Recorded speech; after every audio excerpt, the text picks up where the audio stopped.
Wie van julle het al gehoor, hier kom iemand sê, ag, weet jy, ek sukkel met hierdie ou swakheidjie in my lewe. Okay, jy laat gehoor, ek het 'n swakheid. Ek het 'n swakheid. Ons almal het swakhede, maar moenie dat dit jou roel nie. Okay? Party ouens se swakheid is hulle vinnig hiermee. Party ouens se swakheid is hulle ongeduld. Okay, weet jy wie se ongeduldig het? Lyk my 'n paar ouens in die vertrek wat assosieer daarmee. Gelukkig is ons nie nog verhulle.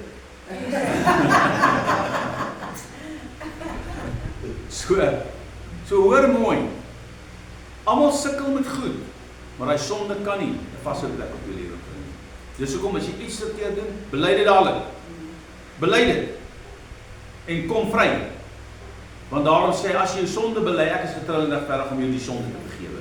Praat met die Here daaroor. Baie keer op die pad raak ons geïrriteerd met hierdie mense om ons, want hulle ry met Pep Store lisensies.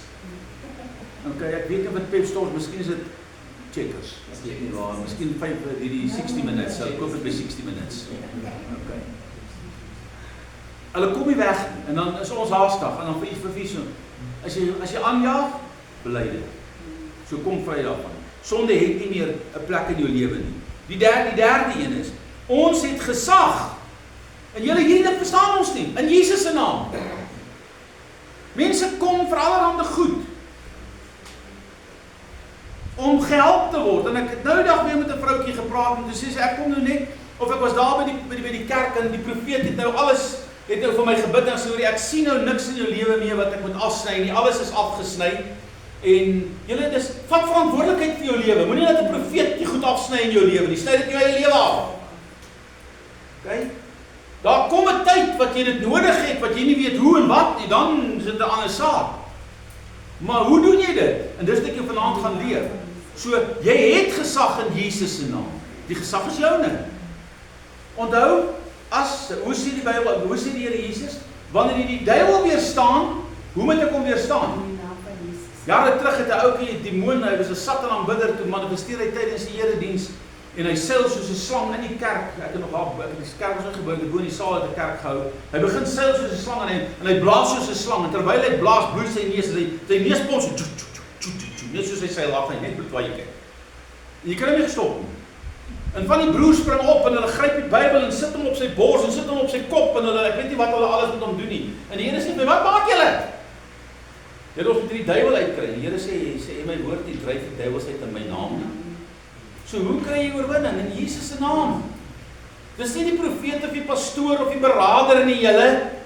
Dis Jesus se naam. Sy naam is genoeg. Enige iets Jesus plus is 'n probleem. Haal die plus weg. Jesus is genoeg. Okay? So, hoor vanmôre wat ek vir jou vanaand vir jou sê. Sy naam is jou krag. Manifesteer, gebruik sy naam wanneer jy teen die vyand manifesteer. Gebruik sy naam wanneer jy teen die vyand staan. So ons het gesag in Jesus se naam. Die vierde ding is, ons het toegang in Jesus naam tot God. Okay? So, ek het nou vanmôre gehoor, pastoor William, hy sukkel nou nog om daai goed lekker te trek, ek kan verstaan, maar ek sal hom help daarmee. So, die oomblik as hy in Christus vrygemaak is, het jy toegang tot die Here. Jy hoef nie nou vir Jesus te gaan vra, nou hoop jy Jesus gaan die Vader namens jou vra nie. Here, dis 'n dwaalleer. Sy middelaarskap is eenmaal vir altyd. Wat sê die skrif? Want ons het een middelaar tussen God en die mens. Wat sê die volgende sinnetjie? Kom aan. Ons het een middelaar tussen God en die mens. Wat sê die volgende gedeelte? Wat sê dit weer? Sê dit hardop. Nou sê die boek van Hebreërs, ons ken hom tog, ons nie nou meer na die vlees nie. So wanneer is hy jou middelaar gewees? Die dag toe hy op die kruis gesterf het, en die prys betaal het, en die duiwel oorwin het, en my en jou kom vrymaak het van ons sonde. Maar daai middelaarskap is 'n eenmaal middelaarskap met 'n ewigdurende effek. Daarom kan jy vir altyd hom gebruik as jou middelaar. Maar hy staan nie in die hemel en hy praat met die Vader en sê, hoorie, Jannie het nou gebid, Vader, sal jy asseblief hierdie gebed beantwoord nie? Want dis 'n dwaalleer. Die boek van Johannes is uitdruklik. Jesus sê vir hulle, in daardie dag sal julle my niks vra nie, maar alles wat julle die Vader self sal vra in my naam, dit sal hy vir julle doen, omdat hy julle lief het. Hoekom? Want jy het toegang tot God. voorhangsel is geskeur, Here, jy kan in sy teenwoordigheid inloop. Dit is hoekom die hemel is nie meer gesluit nie. Dis hoop, die voorhangsel, dis hoekom die tempel weg is. Want nou het ek en jy die tempel geword. God moes kom agter 'n vlees wat 'n voorhangsel was, om in die gleuf van tyd in te kom, om met die mens te kon assosieer, want geen mens kan God sien en bly lewe nie. Nou kom God as Immanuel in Christus Jesus en hy openbaar homself binne die konteks van hierdie vlees om ons vry te maak. Daarom sê hy op 'n plek, en ek het my eie bloed gegee vir versoening vir julle sonde. OK? So verstaan vanaand dat jy toegang tot God, jy kan instap.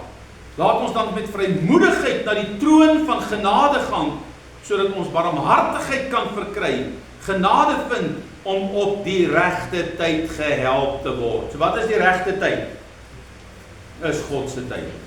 Okay? Die regte tyd is nie my en jou tyd nie, is God se tyd. Daarom bid jy en goed gebeur nie dadelik nie. Hoekom nie? Want dit is nie God se tyd nie. God het 'n tyd. Laat sy wil geskied. Gee hom tyd om te werk. 5de een is, ons het gesag oor Satan deur God se woord. Die krag van gebed is nie gebaseer op my en jou gevoelens nie. So baie mense wil iets voel. Ek voel nie die Here antwoord my nie. Ek voel nie die Here hoor my nie. Hy hoor jou. Hy hoor jou. Weet jy of 'n mens al by my kom, ek bid, maar die Here hoor my nie. Hy hoor jou. Hy is mos nie doof nie. OK? Maar hy het sy tyd. Hy gaan met jou praat, gee hom net kans, wag net op die Here. Bly net wag totdat die Here vir jou antwoord. As julle in my bly, my woorde, en julle sal julle vra, nou ek noem hierdie vers die net wat beginsel. Soos ek praat van die net wat beginsel, dan moet jy weet, dis Johannes 15 vers 7. Hoekom sê ek is 'n net wat beginsel? Alles wat julle in my naam vra, hoor dit sê hierso, as julle in my bly en my woorde en julle sal julle vra net wat julle wil hê en julle sal dit dalk verkry. Julle sal dit verkry. OK? So kan jy sien dan, die Here sê, maar daar's 'n voorwaarde. Bly in Christus en bly in sy woord. Dan sal jy vra net wat jy wil en hy sal jou antwoord. So, dit gaan nie oor my en jou nie.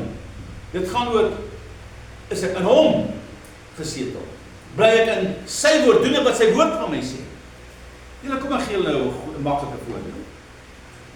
Dis nou net vir die wat getroud is, die wat getroud was. Wie van julle weet die huwelik is nie 'n maklike ding nie? OK?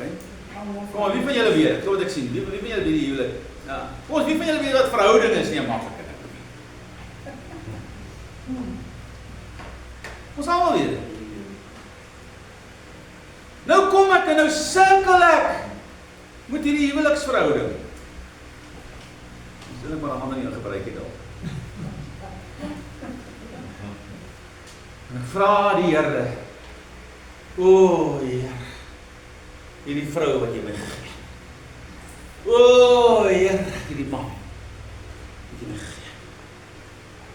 En jy murmureer en jy sukkel. In die eerste plek as jy dit op kies. OK. Ja. Ek praat nou juist met hulle, weet dit nie.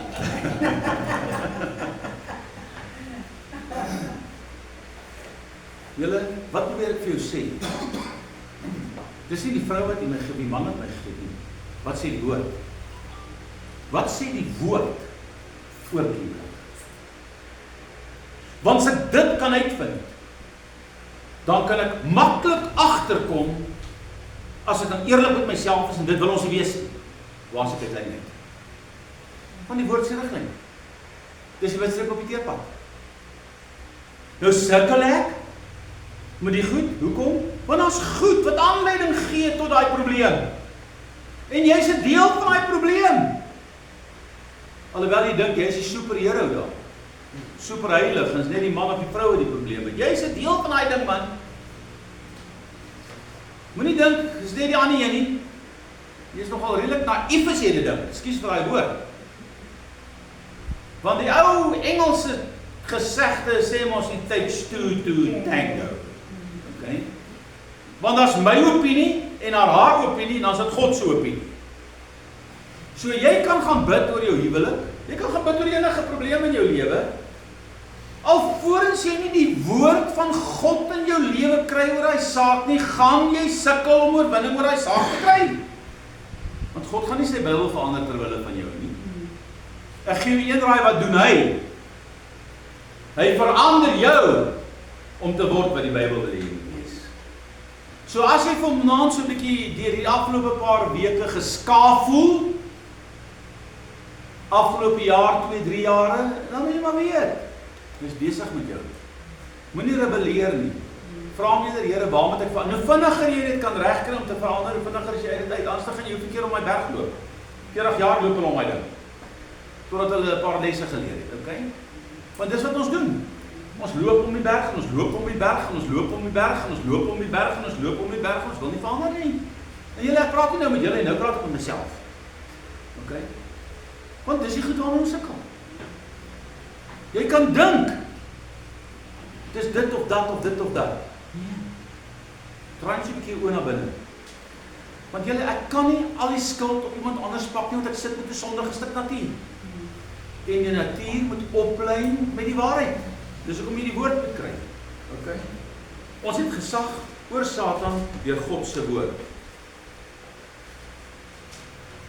Ek wil net daai skrif lees, want ek wil oorgaan na wat vanaand ons. In 2 Korintiërs 1:20 sê die Bybel: want hoeveel beloftes van God daar ook mag wees. Nou ek het eendag gaan kyk hoeveel beloftes is daar in die Bybel, en ek dink iemand het ek gelees gesê daar 365 beloftes in die Bybel.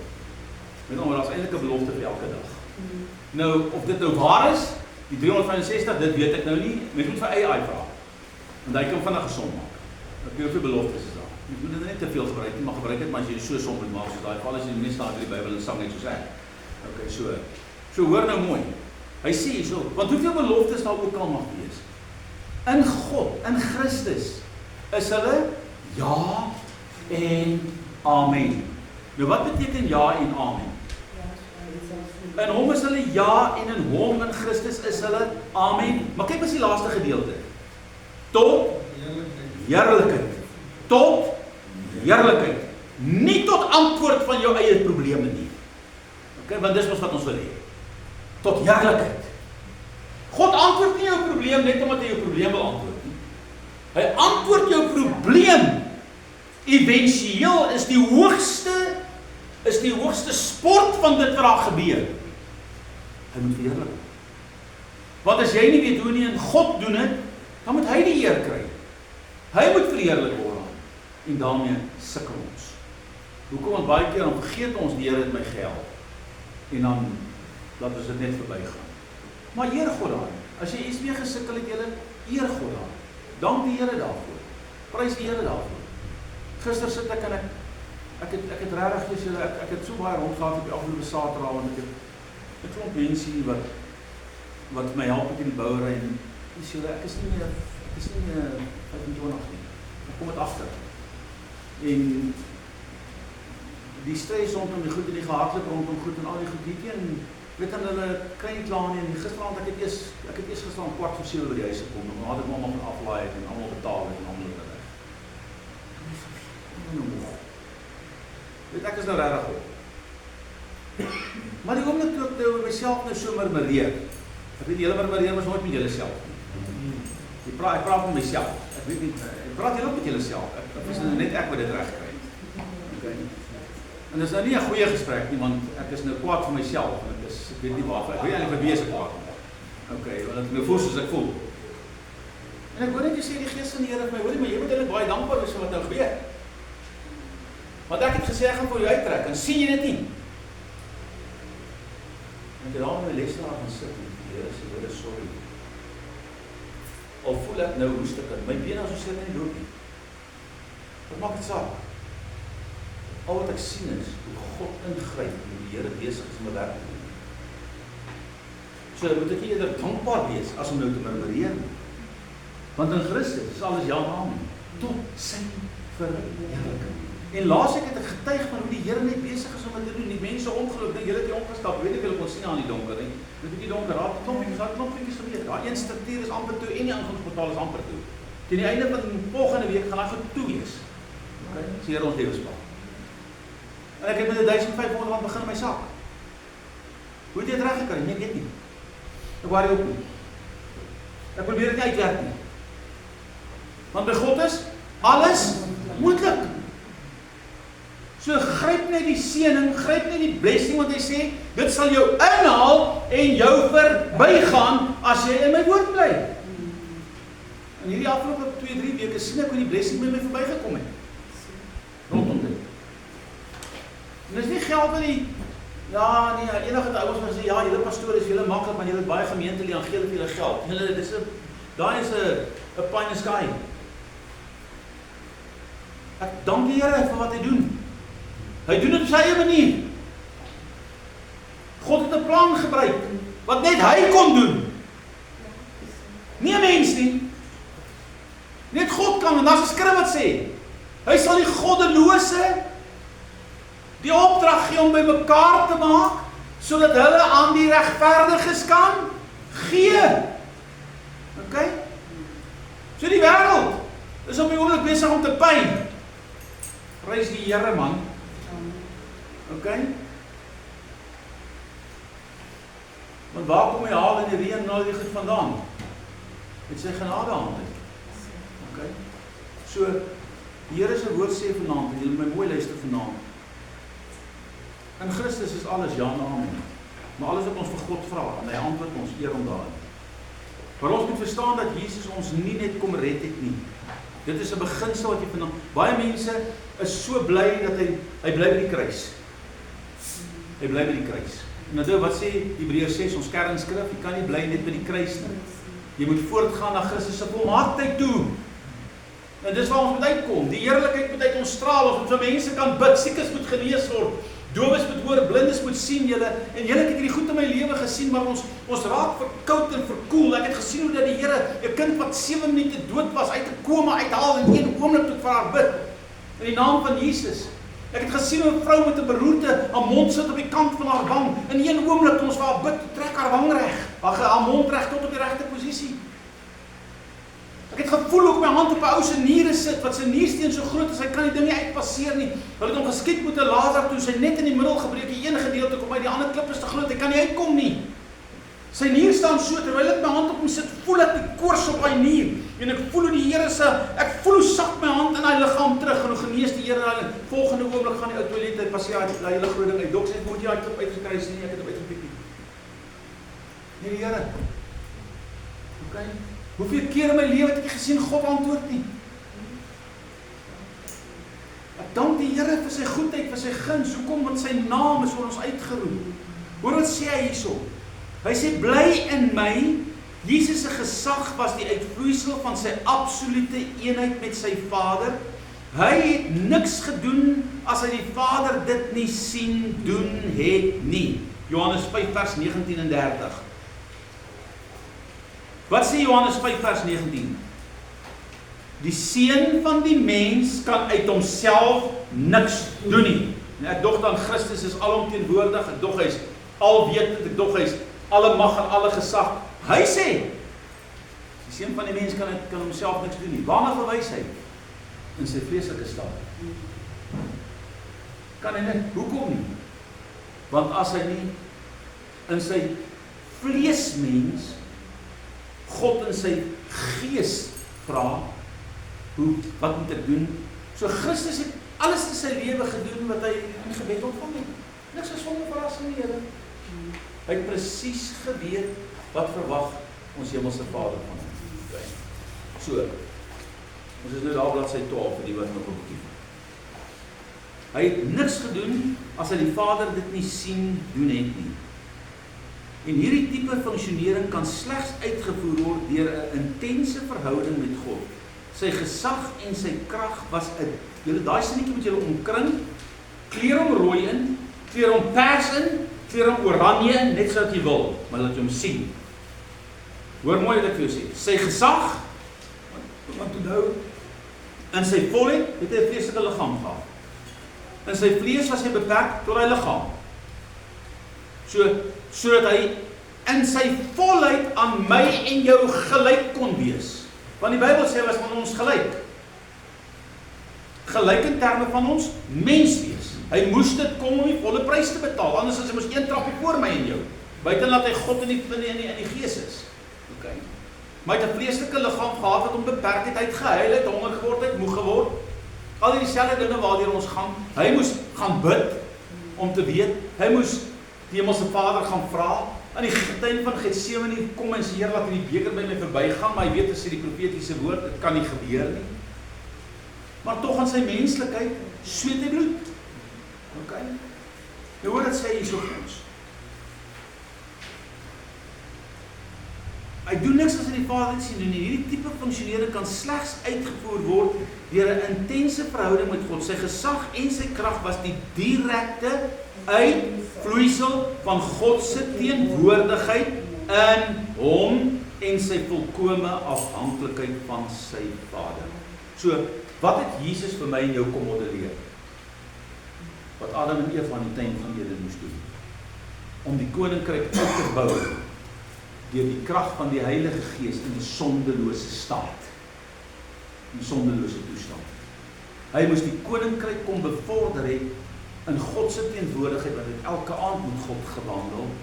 En alles wat hy gedoen het, het die Here met hom, het hy met die Here bespreek en het hy met die Here gevra en met die Here gepraat daaroor. Okay. En hier kom Jesus en wat doen hy? Kom demonstreer vir ons presies hoe lyk 'n mens wat onder die heerskappy van die Heilige Gees is. Want wanneer begin Jesus met sy openbare bediening? Noem gou vir my die twee dinge, waar? Toe hy 30 was as sy ouderdom, dis die ouderdom van die priester. Okay, maar wat is die gebeurtenis? Ja, dat hy gevas het.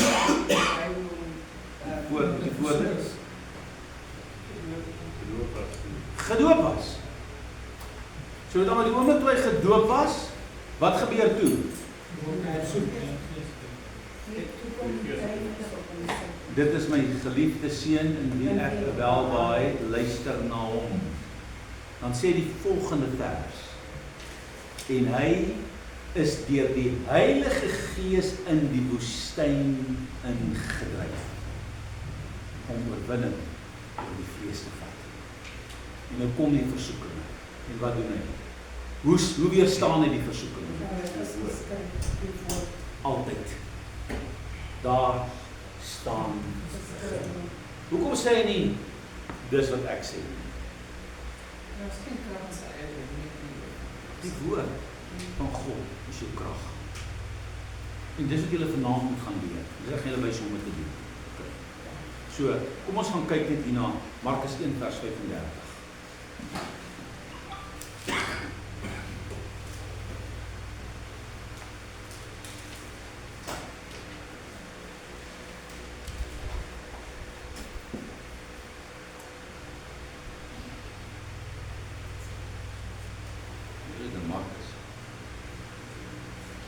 Markus 1:35, ja. En vroeg in die môre, nog diep in die nag. Hoe laat is vroeg in die môre diep in die nag?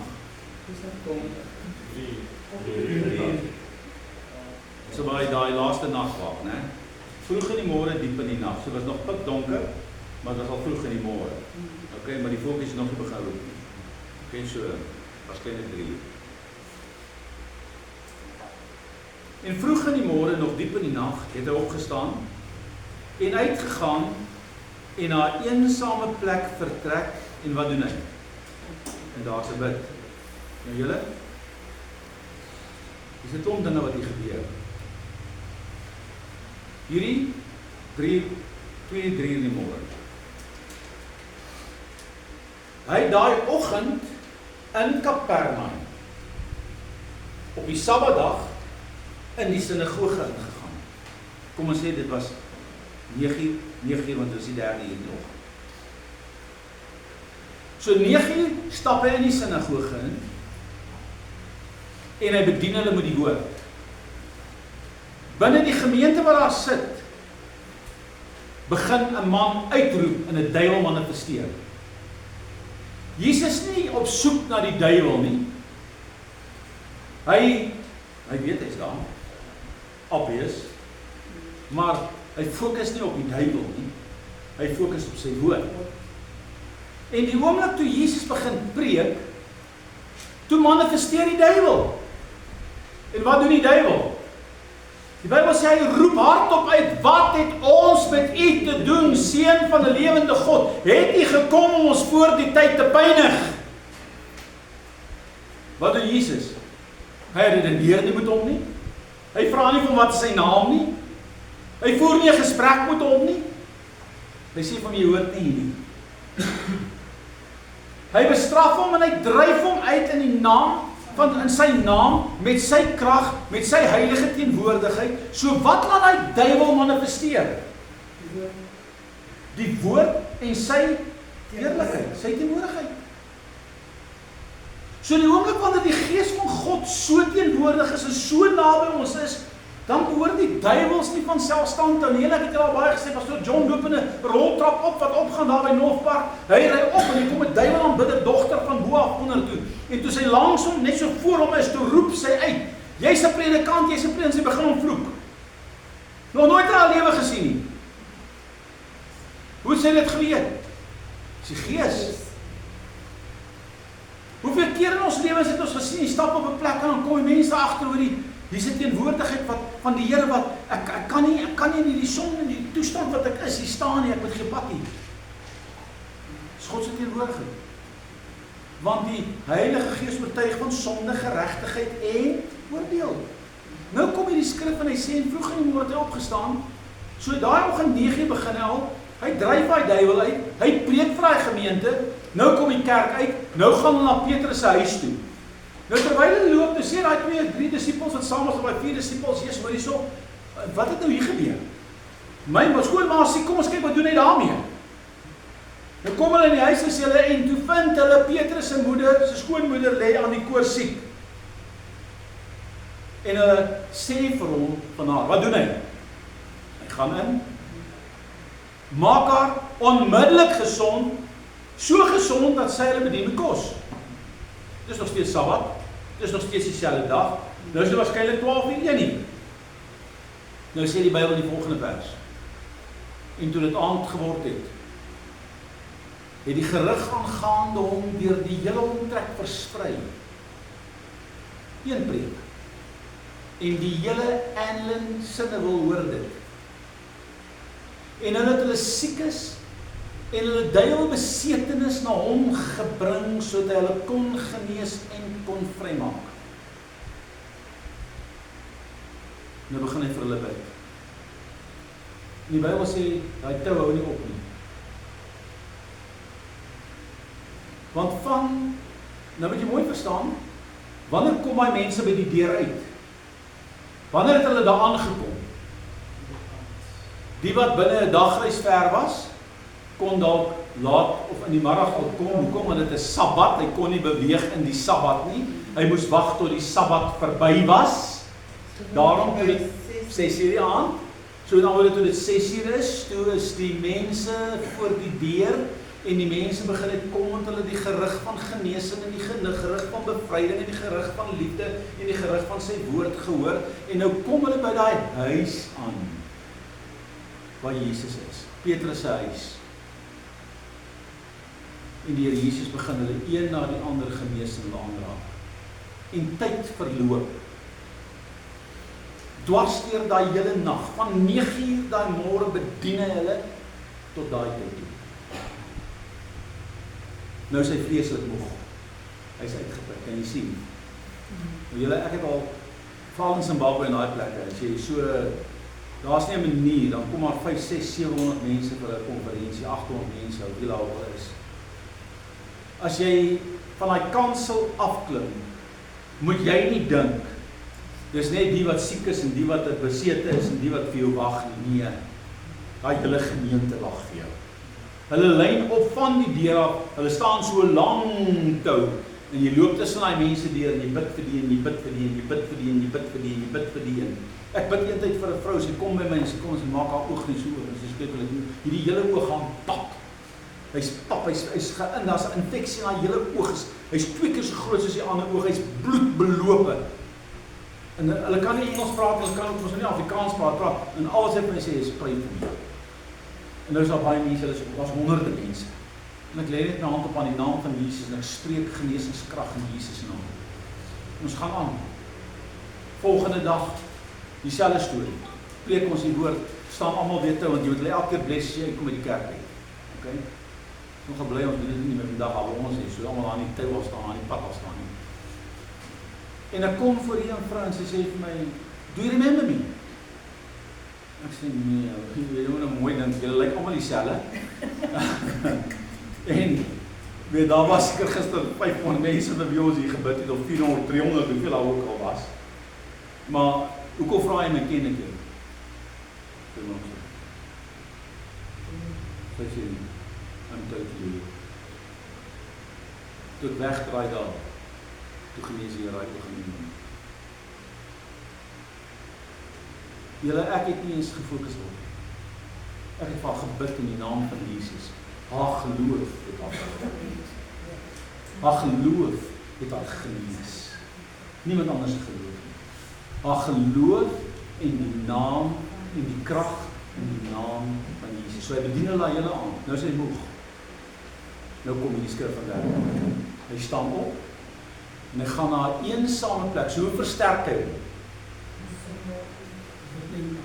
Hy gaan soek nie 'n bed nie. Hy vra nie waar is die naaste kamer nie. Hy vra nie waar is 'n sagte kussing nie.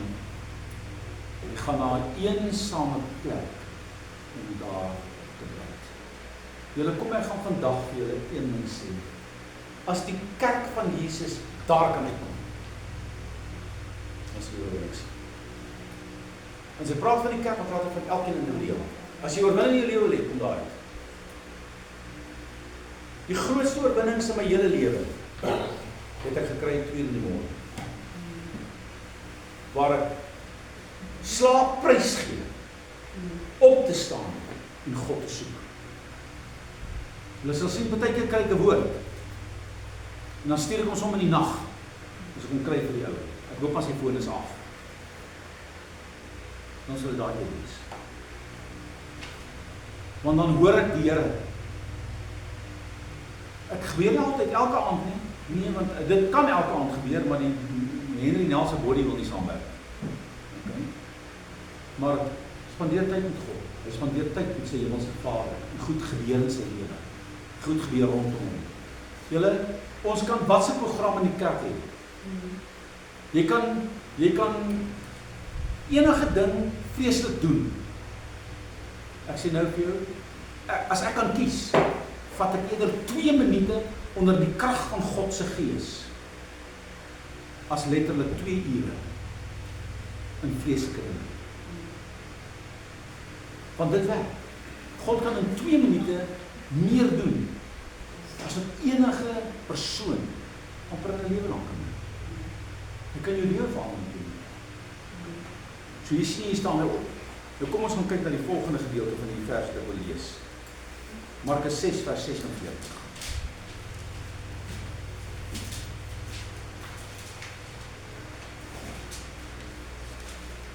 Ek wil al die vers 30 begin, ek wil net julle 'n oorsig kry.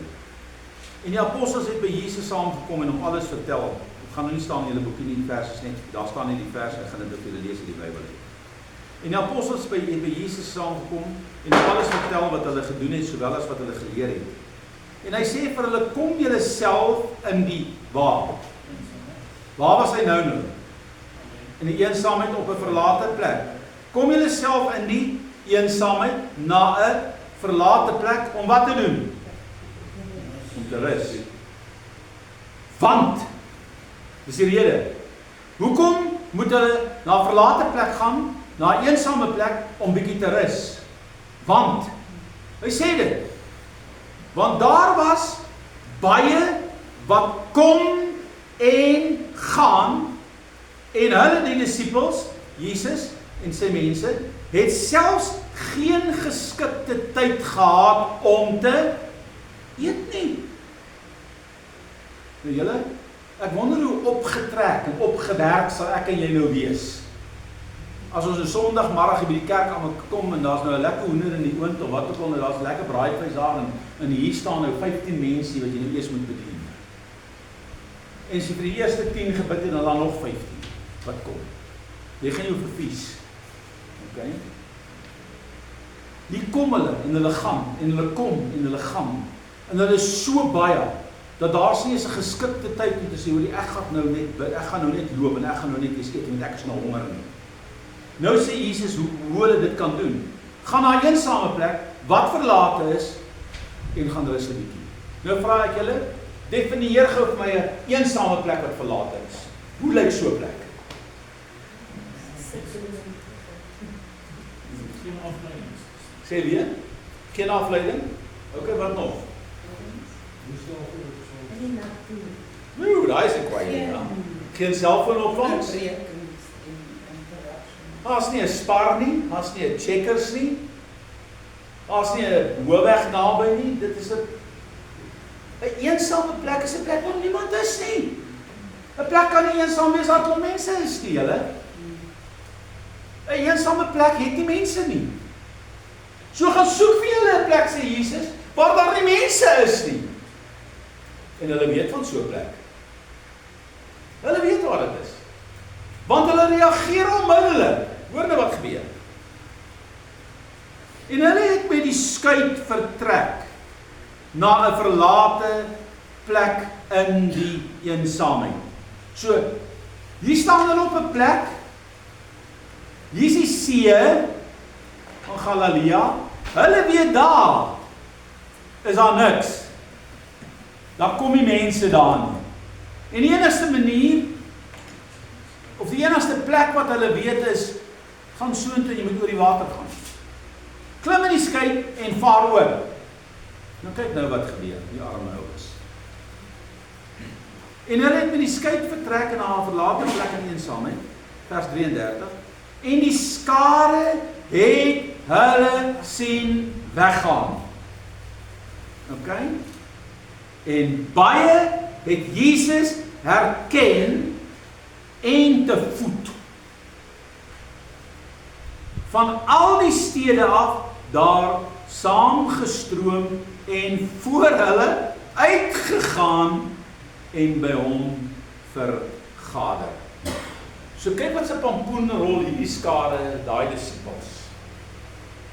Hulle is nou op soek na 'n eensame plek wat hulle net kan rus en kan gaan eet. Maar wat doen die mense? Hulle herken Jesus. En wat is die natuurlike uitvloeisel waar Jesus is? Daar is die mense. Okay. En hulle stroom nader. Hulle vang die pad voetlangs. Skip gaan see langs. En kyk nou wat gebeur nou, ag die arme ouens. En toe Jesus uitklim, hy was saam in die skip. En toe Jesus uitklim, sien hy 'n groot menigte. Waar? Waar is die groot menigtes nou skielik? Op 'n verlate.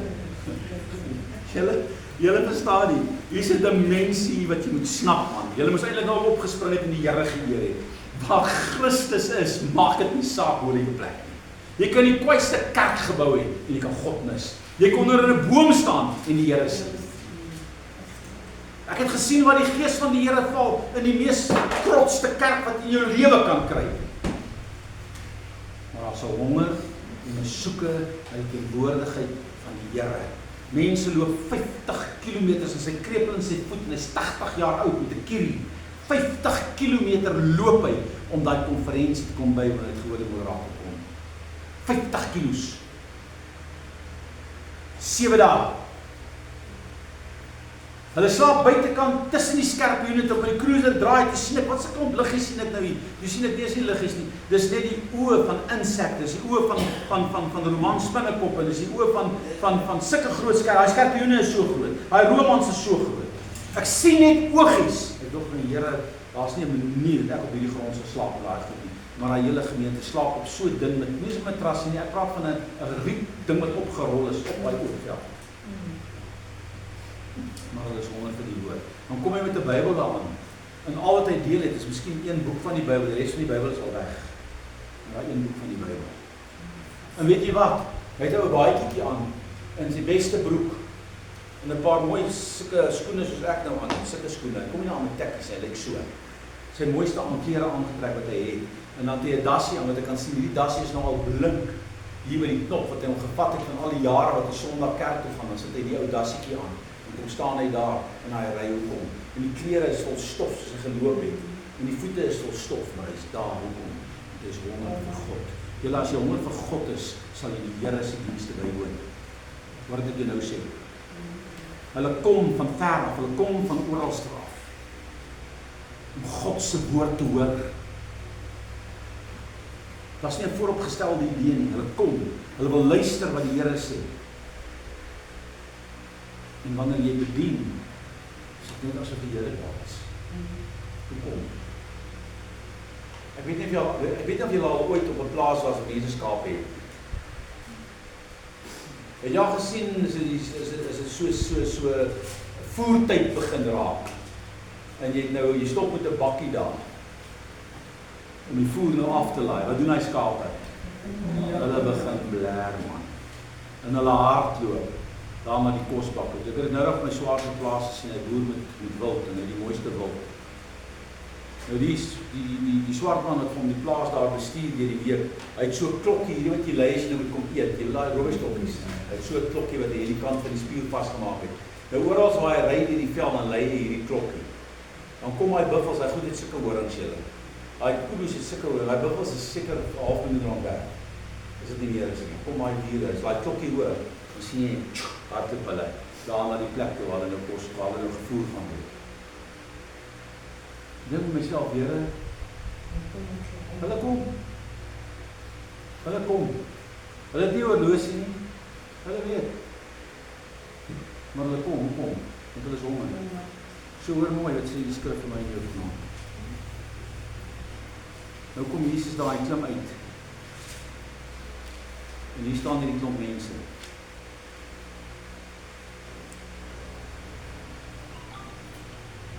En toe Jesus uitklim, vers 34, sien hy 'n groot menigte. En hy het vir hulle innig jammer gevoel, omdat hulle soos skape sonder herder was. En hy het hulle baie dinge begin leer. So wat het hulle gehoor? Die teaching. Kyk nou. En toe dit reeds laat geword het. Hoe laat is dit nou? Hoe laat is toe dit reeds laat geword het? Julle kyk na die tydsglewe hier. En toe dit reeds laat geword het, kom sy disippels na hom en sê, die plek is verlate en dit is reeds laat. Het hulle al geëet? Nee. Dit is reeds laat, die plek is verlate. Stuur hulle weg, sodat hulle na die buitewyke en die dorpe rondom kan gaan om brood vir hulle self te koop, want hulle het niks om te eet nie. Daai mense volg hom, geen voorsiening. Om wat te doen? Om te hoor. Maar hy antwoord en sê vir hulle, gee julle aan hulle iets om te eet. Julle nou gekom om te eet, so julle moet kosie hê. Julle was ons nou honger, gee julle iets om te eet. En hulle sê vir hom, moet ons gaan en vir 200 pennings brood koop, en dan hulle gee om te eet, want dit is wat in die kas was. Ou Judas Iskariot het seker die beursie uitgehaal, en toe sê hy sê 200 pennings in. En hy sê vir hulle, hoeveel brode het julle? Gaan kyk, en toe hulle dit te wete kom, sê hulle, 5 en 2 visse. En hy het hulle bevel gegee om almal klompies op die groen gras te gaan. So dan plek sê hy in getalle van 50. En hulle het gaan sit in groepe van 150 gevorm, daar sê hy. Hy neem toe die 5 brode en die 2 visse. Wat doen hy nou? Hy kyk op na die hemel. Julle, hy smeek nie God nie. Hy smeek nie die hemelse Vader nie. Hy dank hom. Hy dank hom vir wat? Hy dank hom omdat hy weet dat wat hy vra, sal die Here vir hom gee. Hy weet dit. Hier sit hy met hierdie brode, hier sit al die mense voor hom. En julle, die skrif is aan die muur hier so, daar was seker tussen 20 en 30.000 mense daar. Hy praat van 5.000 manne. Nou as dit net man en vrou was daar 10.000. As dit man, vrou en kinders was, waarskynlik 25.000. Julle, dis 25 hoërskole se kinders. Op hy verlate eensame plek. En hier sit hulle almal. Hulle het 3 paar brode. Kyk op dankie. Vader, dat U my altyd verhoor. En hy begin die brood breek en hy gee dit vir hulle om uit te deel. Toe neem hy die brode en 2 visse en kyk op na die hemel en dank het sê. En hy breek die brode en gee dit aan sy disippels om dit aan hulle voor te sit. Ook die 2 visse het hy onder hulle verdeel en almal het geëet en versadig geword. En hulle het van die brokstukke 12 mandjies vol opgetel en van die visse. En die wat van die brood geëet het was omtrent 5.000 manne. So kan dit 20.000 mense wees? Maklik.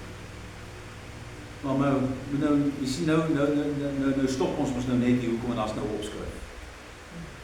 Okay, wie van julle se Bybel het opskrif gehad? Ja. Want ons lees ons van opskrif tot opskrif.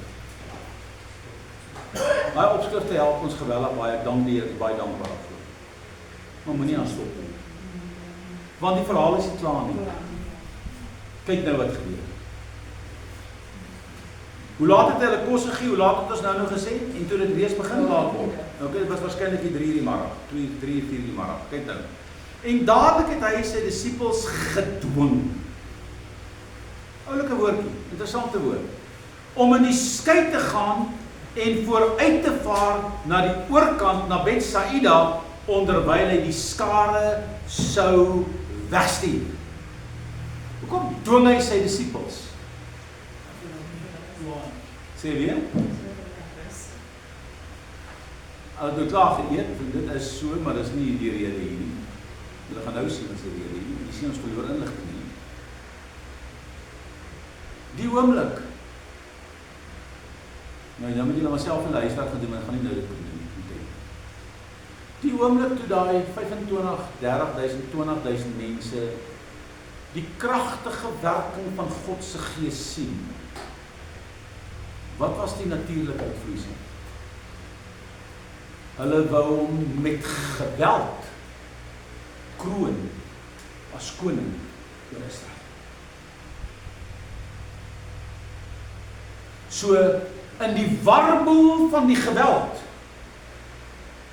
in die warboel van daai oomblik, toe hierdie mense eintlik op hom afstorm, as gevolg van hierdie kragtige wonderwerk wat hulle gesien het, en hom wil kroon as koning, toe sê Jesus vir sy disippels, get away. Want nou storm hulle op hom af, en hulle bote lê daar, en skielik vertrek hierdie bote, en die mense sien daar gaan die bote, maar kyk wat gebeur nou. En dadelik het hy sy disippels gedwing om in die skei te gaan oor te vaar, en nadat hy van hulle afskeid geneem het hy na die berg gegaan om te bid. Ok? Nou hoor, wat het hy nou gedoen? Toe die mense gekom het, 2 die môre, eensame plek, verlate plek om te bid. Weet hy, hulle was nou al honger, vroeër vandag al honger, nou het almal daarom geëet, maar hy is moeg, hy bedien hulle hele middag. Wat doen hy? Hy gaan roep die aangesig, hy gaan soek die aangesig van sy hemelse Vader. En nadat hy van hulle afskeid geneem het hy na die berg gaan om te bid. Kyk die tydsgeleef. En toe dit aand geword het, hoe laat het hulle geëet? 3 uur se kant, en hulle moes nog loop terug gaan na die eerste, en hy plek om kos te gaan koop, so die winkels het nog oop. Ok? En toe dit aand geword, hoe laat is het nou? Nou is dit donker, né? Ok? Was die skei in die middel van die see. En hy alleen op die land. So waar is die mense hier? Hulle het gegaan. Skei te gesien gaan. Julle moet hier goed in konteks lees. ek weet nie wat nou in hierdie gedeelte staan nie, maar iewers dan kom jy in die parallelle gedeelte, dan sê hulle, en toe hulle hom sien, vra hulle vir hom, hoe het jy hier gekom? Hoe het jy hier gekom? Okay. Want hy stuur hulle weg. Want sy tyd vir koningskap was nie daar nie. Want hy is in elk geval koning. Okay. En hulle gaan. En hier sien jy, die skei is in die middel van die see. So, kon hy die skei sien, ja of nee? Ja, hy kon. Waarskynlik het hy dalk 'n lig aangegaan, so hy kon die skei sien. So het kon al donker gewees het. So laat is dit. Miskien 7, 6, daar word dit so 8 uur donker in die aand, so 7 uur, 8 uur se donker, né? Volg my nou net. Toe dit aand geword het, was die skei in die middel van die see en hy alleen op die land. En hy het gesien, so hy moes kon sien. Dit was nog lig genoeg om te sien, en was donker genoeg om te sê dis aand. En hy het gesien dat hulle swaar kry met roei. Want die wind was teen hulle. En omtrent die 4de nagwaak. Hier gee weer vir jou 'n tydsgeleef. Hoe laat is die 4de nagwaak?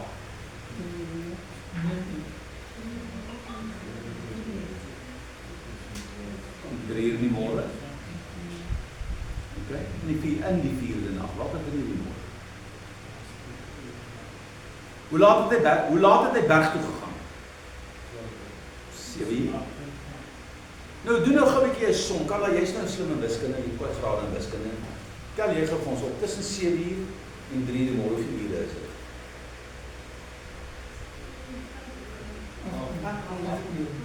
Nou, jou wiskunde laat jy nie steek vandag.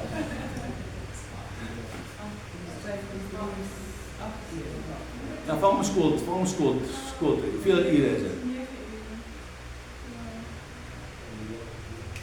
7 tot 9 ure. 7, 8, 9 ure. Waar?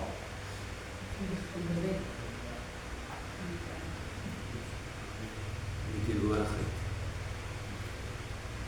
Dit is die Vader. In 2002 gee die Here my hierdie revelation.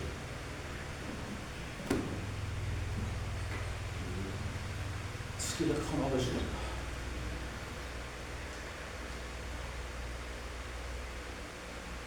Skielik begin ek iets verstaan, wat die kerk verstaan. Krag van die koninkryk word vrygestel in jou teenwoordigheid van God. Nie op die platform nie in die erediens nie agter die klavier nie in daai tyd nie. Daar, jy en hy. Dis wat God werk. Nou gaan ons met die feitheid praat. Ek wil jou hou waar jy nou is. Jy moet verstaan wat God besig is om te doen nou met jou. Jy sien op die berg, jy sien daai boot in die middel van die see, sukkel en die golwe en die wind is teen hulle. Storm op die see. Hy was 7 uur al daar, in eensaamheid. Om te hoor, wat is sy Vader se plan in sy geestelike lewe, om te vervul vir die volgende dag, en die volgende tyd.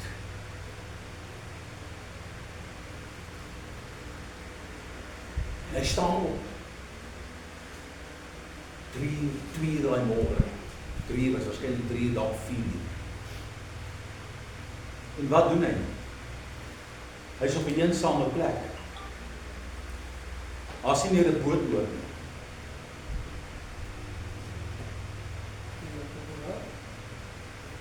Hy vat kortpad. Snap wat hier gebeur. Die teenwoordigheid van die krag van God was so op sy vlees, dat selfs die krag van natuur Die wette van die natuur, die wet van die natuur, naamlik swaartekrag, het geen effek op Jesus se liggaam nie. En hy vat letterlik die pad oor die see. En die Bybel sê, en toe hy die skei inhaal, wou hy by hulle verbygaan. Hy was nie van plan om by hulle in te klim nie. Hy wou by hulle verbygaan, want hy is op wat ander kant toe, en toe hulle hom sien, toe skrik hulle, en hulle dink hy's 'n spook, want dit wat hulle sien, kan nie wees nie, wie is dit dan, hoe werk dit dan nou? En hulle skreeu uit soos 'n klomp marvarke, en hulle is bang en vrees stek hulle, oorval hulle, en hier kom hy by die boot, en hy sê, my kinders, waarom is julle bevrees? Verstaan julle dan nie, ek is besig met die dinge van my Vader, verstaan julle dan nie, as julle hierdie selfe gebedsintensiteit kan opbou in julle lewe, dan gaan julle gaan doen wat julle sien in my lewe, want ek is julle voorbeeld. En Petrus is so verstom oor dit wat gebeur, en hy roep uit en hy sê, Here, as dit U is, beveel my om te kom. Nou julle, as dit U is, hy is nie seker, is dit hy nie. Beveel my om te kom, en wat doen hy? Hy klim uit die boot. Die ander oukies bly binne in die boot. En wat gebeur met Petrus? Swaartekrag word overrule. Die krag van die wind en die storms word overrule. Hoekom? Want Christus spreek 'n woord. Kom! Die oomblik toe hy vir hom sê, kom. Toe vormde die geloof en hy klim uit. Dieselfde staat van heerlikheid waarin Christus op die water wandel, is in Petrus se lewe. Maar wat gebeur die oomblik toe hy op pad is na Jesus toe? Toe sien hy, maar hierdie golf hier om my is groot. Hierdie golwe is groot. Ek weet nie wie van julle was al die see, die golwe groot is. Ek was al, jy wil nie al wees nie. Ek het in Mosambik op 'n geesboot, vissersboot, het ons uitgegaan eendag, ek is seentjie gewees. En ons het in 'n storm ingery. En die golwe slaan so oor daai boot, dat die jellyvisse oral oor daai boot spoel. Daai skipper, al wat hy uitroep is, sit plat en hou vas aan daai reëlings en moenie los nie. En ons het in daai silwer reëlings aan die kant gehad. Daai boot is oop, ons het daar gaan sit, ons het daai reëlings. Ek het daai leerlinge gegryp en ek het net gebid, ag Here, laat die boot net by die kant uitkom asseblief. Dis scary, man. Hy het my gehaal daaroor. Hy het nou nie by gebed gehoor. Maar ek dink almal het gebid. Maar dit was scary. So, ek klim uit, wat jy dit sien, hoe hy geloof. En die natuur tree in, en hy sing. Jy sien Jesus dieselfde golwe? Ja. Het die golwe hom geaffekteer? Nee. Ervaar Jesus dieselfde wind? Ja. Het die wind hom geaffekteer? Nee. Maar een nag, en sy Vader se teenwoordigheid, gee, dat hy selfs die krag van natuur overrule, en sy Here staan. Julle dink nou mooi. Enige genesingskrag is bonatuurlik. Enige vrymaak is bonatuurlik. So wat het jy nodig? Die Gees van God. Die wet van die Gees van die lewe wat jou vrygemaak het van die wet van die sonde. Dit hoort aan jou. Vers 52. Hoekom? Want hulle het by vers 52, en hy het by hulle in die skei geklim en die wind het gaan lê, en hulle was by hulle self uitermate verbaas en verwonder. Want hulle het by die wonder van die brode nie verstandig geword nie. Daai is interessant, so jy kan by die wonderwerk staan en steeds nie verstaan nie. Omdat hulle, julle is dieselfde probleem met die huweliksprobleem, kan jy sien? Hoekom gee hulle wegskeidingsbrief? Omdat julle harte verhard is. So kan jy sien, wat is die probleem van die mens? 'n harde hart beroof jou van insig in die woord. Dit beroof jou. So kry jou hart Kry jou hart onderworpe aan God. En jy gaan die krag van die Heilige Gees begin ervaar. En nadat hulle oorgevaar het, het hulle by die land Genesaret aangekom en daar aan wal gaan lê. En toe hy uit die skei gaan, het die mense hom dadelik herken. En hulle het in daardie hele omtrek rondgeloop en was en die wat ongesteld was, op die bedde gebring en rondgedra na die plek waar hulle hoor dat hy is. Julle, as die kerk nie daar kan kom in Suid-Afrika, dat die teenwoordigheid van die Here deur in ons midde so sal werk. En weet jy wat soek hy? Hy soek net een man. Want by God maak dit nie saak of ons baie en of ons min is. Hy sal met sy gees werk soos hy wil. God het net een man nodig. Hy het net een vrou nodig om op te staan. 'n Deborah sit onder die palm van Deborah en die volk omdraai. Paulus alleen op die skip en hy vat beheer van 'n sinkende skip in die naam van die Here. So kan jy sien, daar's 'n skrif wat hy sê oor Abraham en God het 'n eenling geroep. Jakob sê as eenling het ek oor hierdie jak opgetrek, hy sê in 3 dae kom ek terug. Hoekom? Want God is met jou. Julle vanaand moet ons die beginsel verstaan. Gebed, verhouding met God. Daar is, hoor wat ek nou vir jou sê, geen plasvervanger gebed nie. Ek praat nie van retoriese gebed nie. Ek praat nie van vormgebed nie. Ek praat van 'n intense soeke na die wil van God ten spyte van my omstandighede. Waar ek die Here vertrou met my lewe om my probleme op te los, nie mens nie. Want 'n mens kan nie help. Waar die Here jou bron is om aan jou behoeftes te voldoen. Nie mens nie.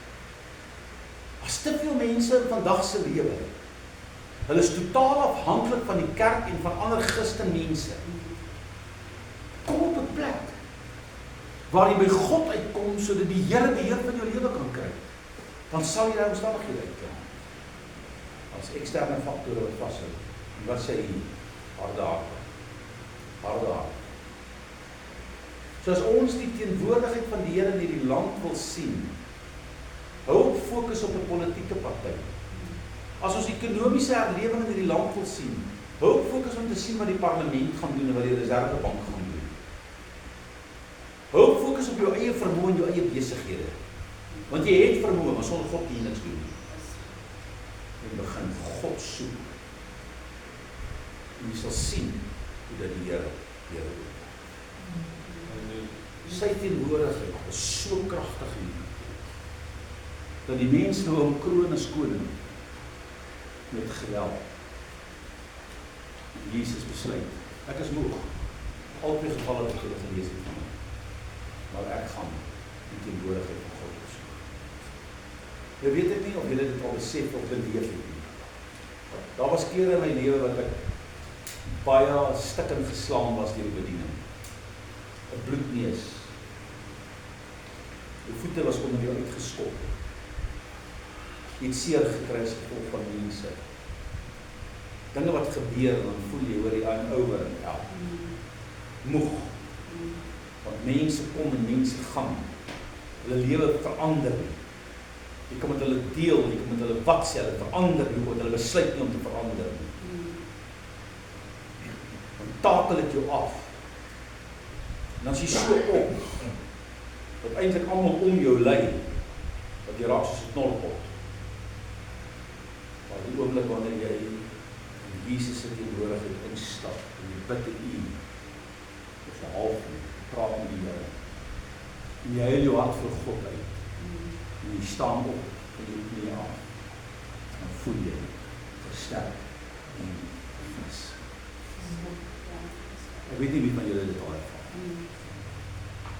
So die krag lê in ons vermoë. Jy kan die slimste ou onder die son wees.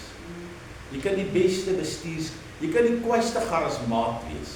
En kyk, en daar's ek in die heel eerste in die ry nie, ek is op die laaste. Baie ons kan mense om hulle trek as gevolg van hulle charismatiese persoonlikheid. Ek moet nog wel redelik sukkel om oor my te kry. Daar moet help nie. Mense kom en die salwing sien. En God se teenwoordigheid ervaar. Jy moet die woord in jou hart kan hoor.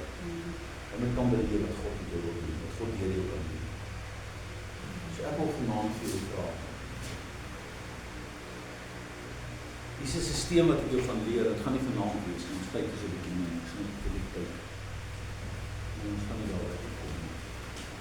Stop smaak kyk. Dis 'n stelsel wat jy moet snap vanaand is. Jy kan niks in oorwinning bring as jy nie in jou gebedslewe oorwinning is. Want wanneer jou gebedslewe in oorwinning is die uitvloeisel van wat gebeur die krag van God vir jou. Hy maak dit goed. Hy maak dit goed. En jy verstaan nie altyd hoe dit werk nie. En jy sal nie altyd verstaan hoekom dit so werk. En as jy terugkyk, dan sien jy. Hier kom ek gee julle 'n voorbeeld. Ek het baie geld verloor op die huis wat ek ook aan bou. Tot so 'n mate dat ek in my eie wese geweet het, daar's nie 'n manier dat ek ooit daai huis kan bou nie. Ek het verlede week vir julle getuig hoe dat ek met R1,500 in geloof besluit geneem om te bou. Ek het 5 Saterdae gebruik om aan te gaan. Toe ek nie verder geld het, is my ma siek en dis mediese kostes en allerlei goed. En ek het gevolg tot waar gevolg het en daar staan ek weer gestap. En ek het dit net gelos in die hand geneem. En daai aand toe ons uit die lekker party hou, toe julle lekker braaivleis, skaapbraai geëet. Dis nou weer so 'n skaapbraai. Jy moet sê wanneer. Okay, want dit was my lekker. Toe waai die wind die takke waar julle onder gesit het. 8 bome op die plot om. Hy waai my beste boom hier voor my hek waar ek altyd onder stop. So dik tak breek hy af en hy buig hom aan die kant en hy breek hy tak af. Hy saai gas. Die haal begin val op my huis se dak. Dat ek vir jou sê, ek dog dis is die wederkoms. Ek is eerlik met jou. Want ek weet nie of jy al gehoor het hoe klink 'n haalkorrel wat so groot as die ding se kop is nie. Dis groot soos 'n tennisbal. Daai ding val soos 'n baksteen op my plaas. En nie net een. Ek hoor koek en die honde vlieg op en hulle so wou reën. Tog jy gooi nou 'n klip op die dak. Die volgende oomblik weer koef. Ek kyk by die venster, ek sien niks, ek hoor koef. Soms so in 'n tyd, dit vat so 'n halwe tyd. Toe weet ek. Al die karre staan buitekant. Hierdie goed wat hier val, moet begin bid. Dis die Here vandag met ons beskerm. Want daai goed wat ek hier hoor sal deur die dag. Ek roep die aangesig van die Here aan. En daai haal begin val. Sulke pots. Ek dink net van ons. Ek glo nie dit was daai kant nie, was op die kant nie. Daai kant het hulle so baie halfhartse klein korreltjies. Al hierdie kant toe sulke klein korreltjies so baie haal. Groot skade aan die huis en die dak gesak. Hier by my net die groot is. Hy slaan hierdie tot R368,000 skade. En kom terug sê Here. Hoekom nou dit?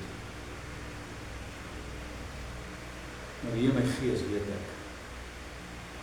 Wat sê Romeine?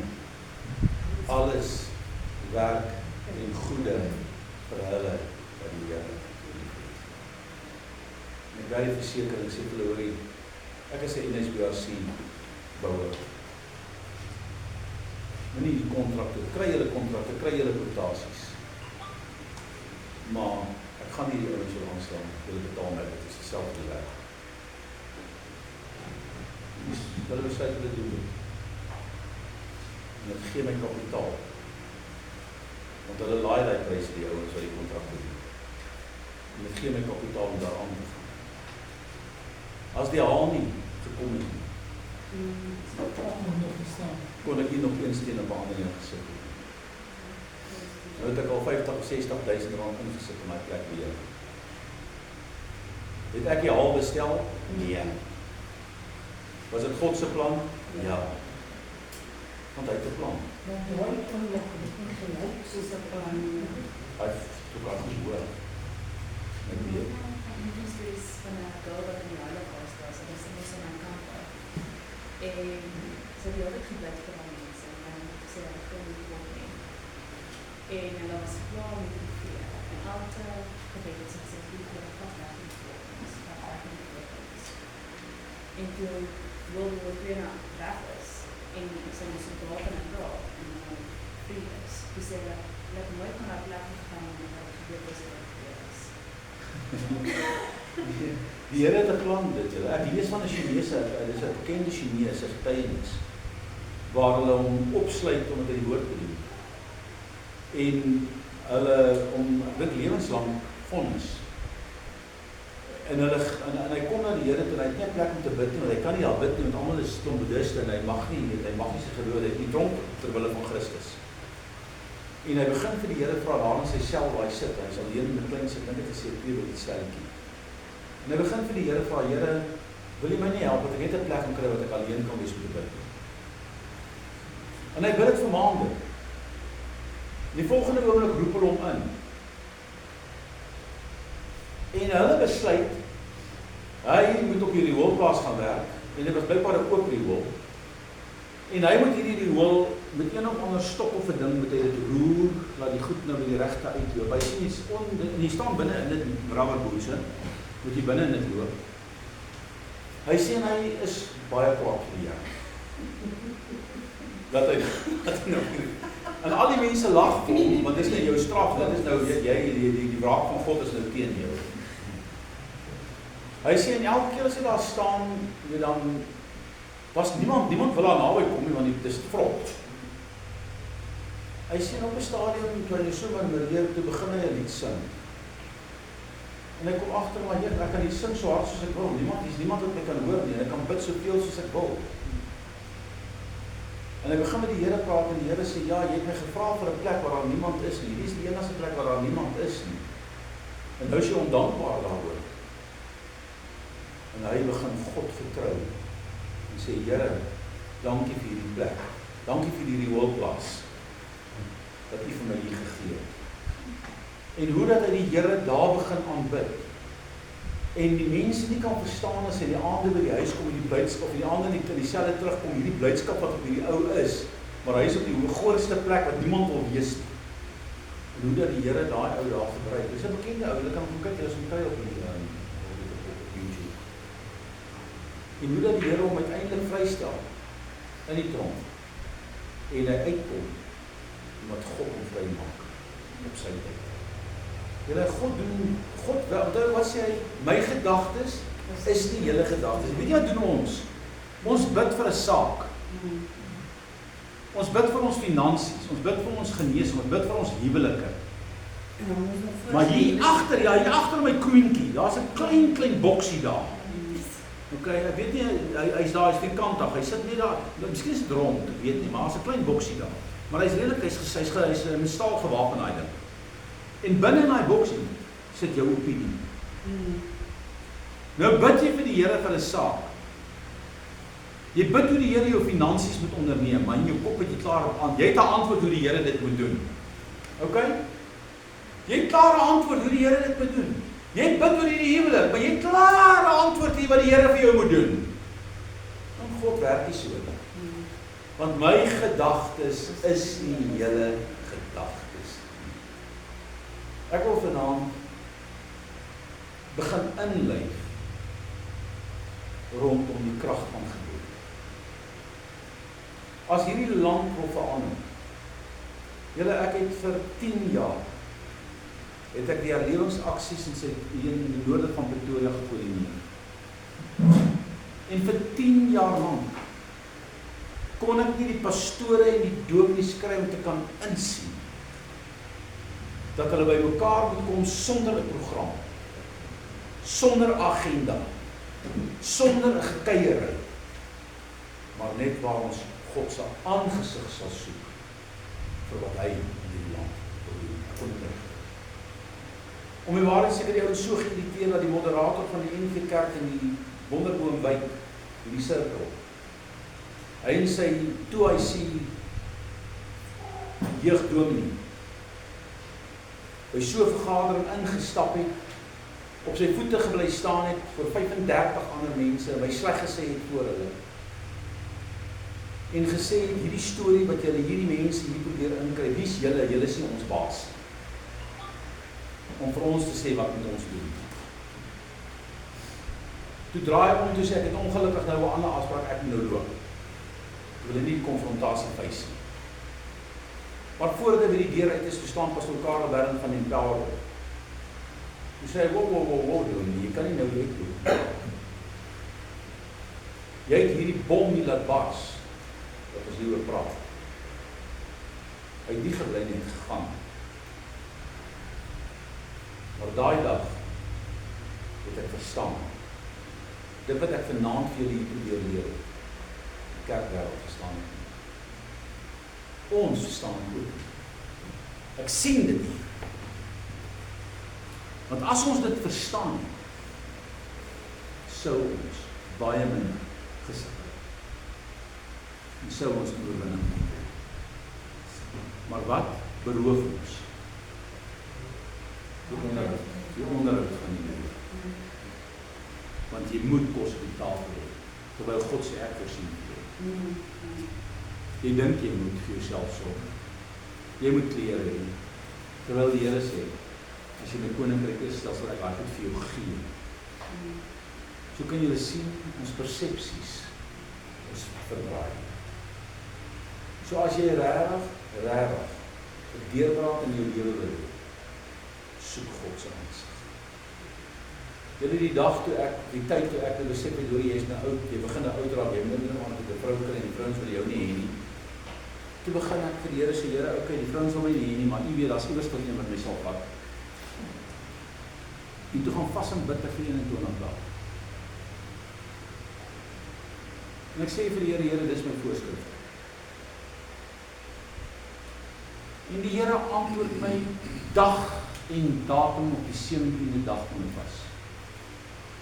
Dag en datum. En toe hy antwoord dat hy die Bybel uitkry, toe is dit die woord waarop ek staan. En ek het gevas tussen die 1 Julie en die 21ste Julie en die 22ste verjaar, so dat 21 dae vas. Ek het my vrou ontmoet in Augustus maand. Ek het in Oktober maand verloof geraak. En ek het in Februarie maand getrou. Is dit die Here? En ek het die mooiste vrou gekry wat daai tyd in landbou was. Al die ouens het my gesê, hoe het jy dit reg? Ek sê, nee, ek het nie reg in die Here reg gekry. So God kan enigiets doen. En ek gebruik nou 'n simpel voorbeeld. Maar die oomblik wanneer jy jou hart oorgee aan die Here, dan sal die Here, jy wat in my bly, wat ons in die begin gelees, en my woord in jou, dan sal jy my vra, net wat jy wil doen, en ek sal dit vir jou gee. Kom ons sluit af.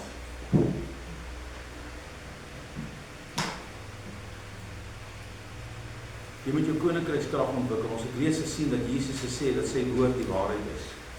En dat die waarheid ons sal vrymaak. Ons geestelike krag lê dus nie opgesluit in ons eie vermoë nie, maar in die gesproke woord van God. Ek gaan nie afsluit vanaand, gaan volgende week met hierdie nommer 2 begin, want ek wil in die praktyk volgende week inbeweeg met dit wat hierna staan.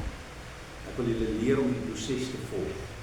So ons sal hier begin, ek gaan net hier in die lesing toe werk, want dit is net 'n paar elementêre prinsipels wat ek wil leer. En dan die oomblik as ons deur die akademie gegaan het, gaan ek jou wys hoe dit werk. Okay. Maar nou gaan ek 'n bietjie huiswerk gee. En ek gaan nou 'n maklike onderwerp vat, en nie met 'n rede nie. Doen dit nou net sommer omdat dit 'n maklike onderwerp is en almal van ons daarby kan baat. Wie van u sal graag finansiëel geseënd wil wees?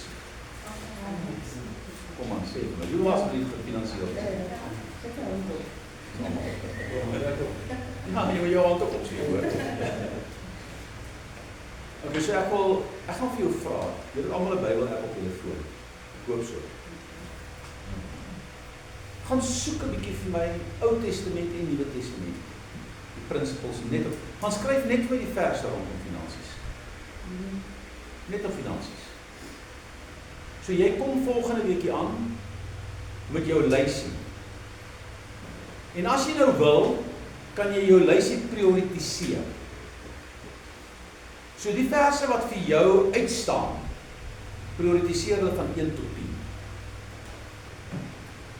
So jy gaan nou, en al wat jy nou gaan doen is, jy gaan kyk wat sê die woord oor finansies. Want ek het die skrifte geken, maar kan dit nie nou, of die statistiek geken, ek kan dit net nie nou onthou. Ek dink as iets soos 300 en iets skrifte in die Bybel oor gebed. Maar as oor die 3000 skrifte wat verwys na finansies. Nou hoekom is daar 3000 wat verwys na finansies, net 300 oor gebed? Want finansies vorm so 'n kardinale deel van ons lewe dat die Here Jesus sê, jy kan nie God en mammon dien. Okay? Het jy hom daar gekry? Wat het jy daar? Lees skrif. Malachi 3:10. Malachi, ja. Dat sê maar in Afrikaans Malachi. Okay. So daar's nog een, wat jy nou ken. So, vat 'n skrif in jou app. Dan soek jy al wat jy moenie daaroor, moenie ponder daaroor, moenie gaan sit en worry daaroor. Skryf net daai skriffies vir my neer, dan bring jy daai skrifte volgende week saam. Dan gaan ons kyk of ons uit daai skrifte uit. ChatGPT sê, dis 'n vreeslike groot vraag en dit is nie moontlik om alle verse oor finansies in die Bybel. Hy sê ons kan stop. So, om chat sê, hoorie, julle vra my dan onmoontlike saak. So dit wys jou. Maar jy sien wat hy nou doen, is hy trek nou allerhande goed in, soos die oeste en al die goed wat belang. Ek praat van stryd voor finansiële goed. So jy kan, as jy 10 skrifte het, julle gaan die oorlog voer. En dis wat ek jou volgende week gaan leer. Hoe om daai skrifte in praktyk, in waarde om te sit. So dit is wat volgende week se lesing gaan. So kom ons gaan volgende week terug, met betrekking tot dit, en dan kyk ons hoe julle kom, en nou nie vergeet daarvan ook. Ek dink een van julle moet onthou dat ons dit op die groep ook sit, vir die wat nou nie is, as julle volgende week kom met so 'n minimum van so 10 skrifte, of prioritiseer vir my so 10 skrifte, anders dan daar is te veel, so skryf net my 10 skrifte wat vir jou belangrik is nie. Want anders dan gaan jy dalk die hele week elke aan, en volgende week het van al goed nie, want die ChatGPT het gesê, jy gaan dit nie kan exhaus. Okay, so. Right, julle kom ons bid net saam. Pastoor Amanda bid vir ons. Maar Vader, Here, ons wil U al die eer en al die heerlikheid gee, want U is God in die hemel, maar ook hier op die aarde. Here, al die beheer, al die krag is aan Jesus gegee. Ons sien dit, U woord sê dit, en U woord is waarheid. Here, leer vir ons hierdie week om op die woord te staan, om die naam van Jesus te gebruik en die krag daarvan te verstaan, Here. Want wanneer ons die aangesig soek en wanneer ons in die teenwoordigheid kom, Here, dan gebeur daar dinge in ons lewe. Here, help ons, vat ons na hoër dimensies toe, Here, dat U Gees werksaam in ons kan word, Here, dat ons kan opstaan met die krag van die Heilige Gees, soos Pastoor Chapkie vanoggend gesê, Here, want dis wat ons kort kom. Maar weens die hardheid van ons harte, Here, is ons besig met allerlei ander dinge en wil ons nie submit en net kom op die plek waar ons kan stil raak nie. Here, help vir ons, gee vir ons ook elkeen 'n plek waar ons kan stil raak en die aangesig soek, Here, sodat U Heilige Gees werksaam oor ons sal word. Here, ek bid vir elke persoon hier teenwoordig vanaand, Here, dat U krag met hulle sal wees, dat U hulle sal lei, hulle sal oplei, hulle sal vat na